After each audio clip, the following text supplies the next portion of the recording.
반갑습니다. 경제자유 한입니다. 오늘은 블로그 초보자분들을 위해서 한 가지 팁을 알려드리겠습니다. 블로그에서 가장 중요한 것은 제목입니다.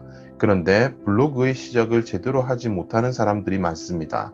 아무리 정성 들여 쓴 글이라 할지라도 블로그의 제목을 제대로 작성하지 않거나 기본적인 내용을 건너뛰게 된다면 열심히 작성한 글이라도 온라인에 노출이 제대로 되지 않을 수도 있습니다. 블로그에서 제목을 작성할 때 기본적으로 먼저 해야 할 것과 꿀팁을 알려드리겠습니다. 내가 쓰고 싶은 키워드를 선택한다면 그에 맞는 포스팅 내용을 생각해야 합니다. 포스팅 내용을 생각하기 전에 먼저 해야 할 것은 바로 제목입니다. 내가 생각한 제목이 정말 깔끔하고 멋지다고 생각할 수도 있지만 대부분 조회수가 많은 키워드는 이미 다른 사람들이 다 작성을 해놓은 것이 대부분입니다. 블로그에 포스팅을 하기 전 가장 먼저 해야 할 것은 내가 작성하고자 하는 제목과 유사한 문서가 있는지부터 확인을 해야 합니다. 그럼 지금부터 블로그 제목 작성 시 유사한 문서 확인 방법에 대해서 설명드리겠습니다. 블로그에서 유사한 문서를 확인하는 방법은 통합 검색에서 제목을 치시고 제목 양옆에 쌍따옴표를 하시면 됩니다. 요새 정말 핫한 넷플릭스 지옥을 예로 설명드리겠습니다. 넷플릭스 지옥이라는 키워드는 이미 많은 사람들이 사용하고 있는 조회수가 많은 키워드입니다.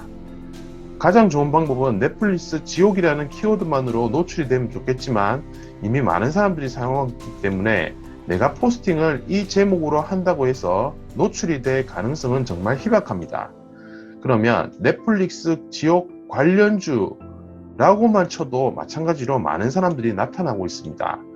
넷플릭스 지역 관련주 전망이라고 검색을 하면 이미 다른 사람이 키워드가 나타나 있습니다. 이런 키워드로 작성을 하게 된다면 내가 노출이 될 확률은 높고 블로그 노출에 이상현상도 발생하게 될 것입니다. 그러면 어떻게 해야 될까요?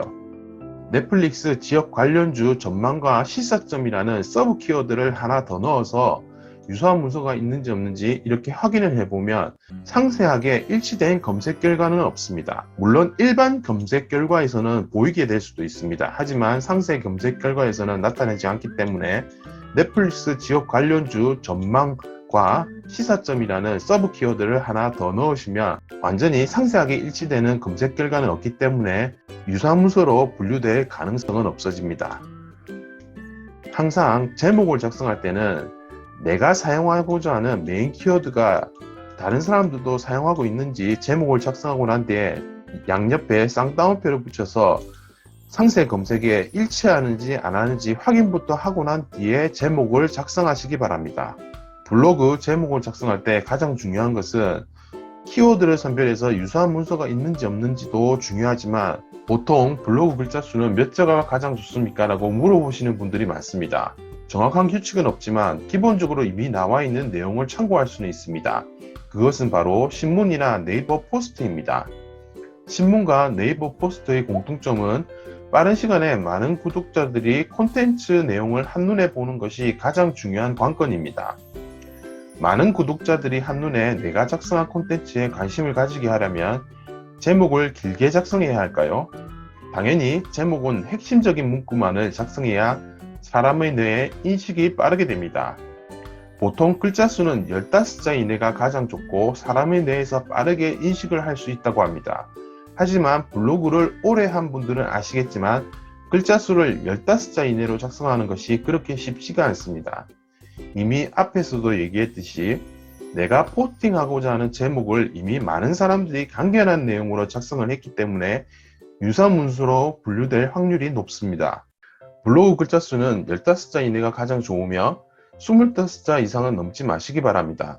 여기서 한 가지 팁을 드리자면 이슈 키워드의 경우 나와 비슷한 제목으로 작성할 확률은 많겠지만 때론 과감하게 10자 이내의 핵심 키워드로 작성을 해보는 것도 좋습니다. 이렇게 말하는 이유는 남들도 대부분 그렇게 할 것이라고 생각을 하기 때문에 역발상으로 과감하게 핵심적인 키워드로 간결하게 제목을 작성해 보는 것도 좋습니다. 항상 그렇게 하라는 말은 아닙니다. 한번 테스트를 해보는 것도 나쁘지 않습니다. 오늘은 블로그에서 가장 중요한 제목 작성법과 글자 수에 관련된 꿀팁에 대해서 설명하였습니다.